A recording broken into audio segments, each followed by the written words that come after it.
தோள்பட்டை தேய்மானம் அப்படின்னு ஒரு விஷயம் எந்த அளவுக்கு ஒருத்தரை பாதிக்கும், யாருக்கு வரும்னு நிறைய பேருக்கு தெரியல. நீங்கள் அதை சொல்லுங்கள் டாக்டர், மற்ற விஷயங்களுக்குலாம் நான் உள்ளே வரேன். தோள்பட்டை தேய்மானங்கிறது வந்து ஷோல்டர் ஆர்த்ரைட்டிஸ்ன்னு சொல்லுவோம். அது நீல நம்ம முட்டி தேயிற மாதிரியே ஷோல்டர்லையும் தேயும். யார் யாருக்கு வரும்னு பார்த்தோம்னா, சில பேருக்கு வந்துட்டு நம்ம ரொமட்டாய்டு ஆர்த்ரைட்டிஸ் இருக்கவங்களுக்கு வரும். ப்ளஸ் ஷோல்டரில் முன்னால் அடிபட்டிருந்தா, இப்போ அந்த ஷோல்டர் டிஸ்லொகேஷன் அது நிறைய விலகிட்டே அடிக்கடி விலகிச்சுன்னா அவங்களுக்கு ஷோல்டர் ஆர்த்ரைட்டிஸ் வரும். சில பேருக்கு வந்துட்டு அந்த பிளட் சர்க்குலேஷன் அஃபெக்ட் ஆகிறதுனால ஷோல்டர் ஆர்த்ரைட்டிஸ் வரும். மெயினாக என்ன ப்ராப்ளம் அவங்களுக்கு இருக்குன்னா வந்துட்டு ஷோல்டரில் வலி தெரியும் அவங்களுக்கு. தூக்குறது வந்து கொஞ்சம் கடினமாக இருக்கும், அவங்களுக்கு கஷ்டமாக இருக்கும், ஸ்டிஃப்னஸ்னு சொல்லுவோம், அந்த மாதிரி இருக்கும் அவங்களுக்கு. ஃப்ரோசன் ஷோல்டர் மாதிரி சில பேருக்கு ஷோல்டர் ஆர்த்ரைட்டிஸ் தெரியும். அவங்களுக்கு நம்ம எக்ஸ்ரே எடுத்து பார்த்தா தான் அவங்களுக்கு வந்து ஷோல்டர் ஆர்த்ரைட்டிஸ் இருக்கான்னு சொல்ல முடியும். இந்த ஷோல்டரில் உள்ள தேய்மானம் அப்படிங்கிறது எந்த அளவில் சரி செய்யக்கூடியது, சரி செய்யலாமா, எப்படி சரி செய்யலாம்? ஷோல்டர் கம்பேர் பண்ணும்போது முட்டியிலேருந்து நம்ம நடக்கிறதுக்காக யூஸ் பண்ணுறதுனால முட்டியில் வலி அதிகமாக இருக்கும். ஷோல்டரில் வந்து அன்றாட வாழ்க்கையில் யூஸ் பண்ணுறவங்களுக்கு வலி இருக்க மாதிரி இருக்கும். அவங்களுக்கு சில பேருக்கு இன்ஜெக்ஷன்லேயே கொஞ்சம் நாளைக்கு நல்ல ரிலீஃப் கிடைக்கும். ஃபிசியோதெரப்பியில் பண்ணலாம், இல்லை மெயினாக இன்ஜெக்ஷன்ஸு. அப்புறம் வந்து ஷோல்டரில் வந்து மசில்ஸ் நல்லா ஸ்ட்ரென்தன் பண்ணிக்கிட்டோம்னா அது கொஞ்சம் லோடு எடுத்துக்கும். ஷோல்பட்டை மசில்ஸை ரொட்டேட்டர் கஃப் ஸ்ட்ரென்தனிங் எக்ஸசைஸ், ஸ்காப்லர் எக்ஸசைஸ்னு சொல்லுவோம். அதை பண்ணோம்னாலே அவங்களுக்கு வந்து அந்த ஷோல்டர் வலி கம்மியாகும் கொஞ்சம் நல்லா. இன்ஜெக்ஷன்ஸில் நிறைய டைப் ஆஃப் இன்ஜெக்ஷன்ஸ் இருக்குது. ஜெல் இன்ஜெக்ஷன், பிஆர்பி இன்ஜெக்ஷன்ஸ், இந்த மாதிரி போட்டோம்னால அதில் நல்ல ரிலீஃப் கிடைக்கும் அவங்களுக்கு. இதுக்கப்புறம் கீஹோல் சர்ஜரி பண்ணி சில பேருக்கு வந்து எங்கே இருக்கவங்களுக்கு ஷோல்டர் மாற்ற முடியாது, மாற்றலாம், பட் ரிஸ்க் கொஞ்சம் அதிகமாக இருக்கனால அவங்களுக்கு வந்து கீஹோல் சர்ஜரி மாதிரி பண்ணலாம். இதில் சரியாதவங்களுக்கு இன்ஜெக்ஷன் அவங்களுக்கு பண்ணாது.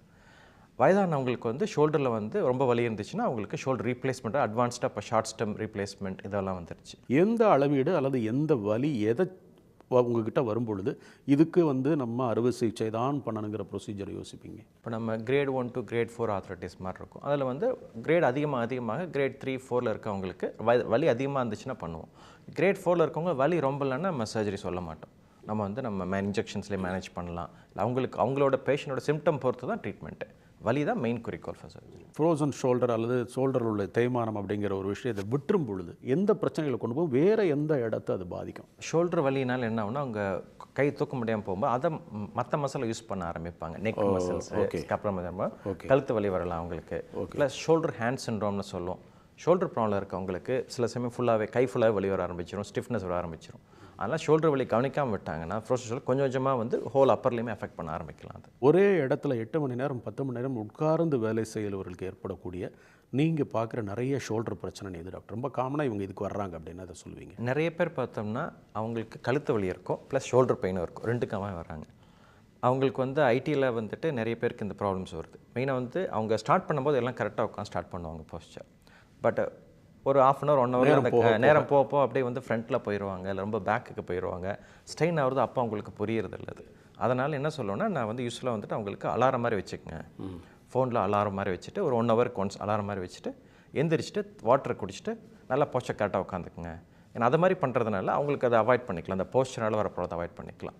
இன்னொன்று இந்த எக்ஸசைஸ் பண்ணிக்கிறது பெட்டராக இருக்கும். ஆஸ்டியோபோரோசிஸ்ங்கிற ஒரு பிரச்சனையை பார்க்குறோம். அந்த மாதிரி எலும்பில் சத்து குறைபாடு அல்லது எலும்பினுடைய திறன் குறைபாடு இருக்கிறவங்களுக்கு இந்த ஷோல்டரில் என்ன பிரச்சனை வரும் டாக்டர்? டயபெட்டிக் இருக்கவங்களுக்கு நிறைய ஃப்ரோசன் ஷோல்டர் வர சான்சஸ் ரொம்ப அதிகம்.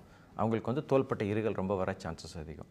அவங்களுக்கு மெயினாக சொல்கிறதுனா சுகரை முதல்ல கண்ட்ரோல் வச்சுக்கணும். டயபெட்டிக் கண்ட்ரோல் வச்சுட்டு நம்ம ட்ரீட்மெண்ட் ஆப்ஷன்ஸ் பார்த்த மாதிரி வீட்டில் எக்ஸசைஸ் பண்ணுறது, ஃபிசியோதெரப்பி பண்ணுறது, அப்புறம் இன்ஜெக்ஷன்ஸ் இதிலே குணப்படுத்திடலாம் அவங்களுக்கு.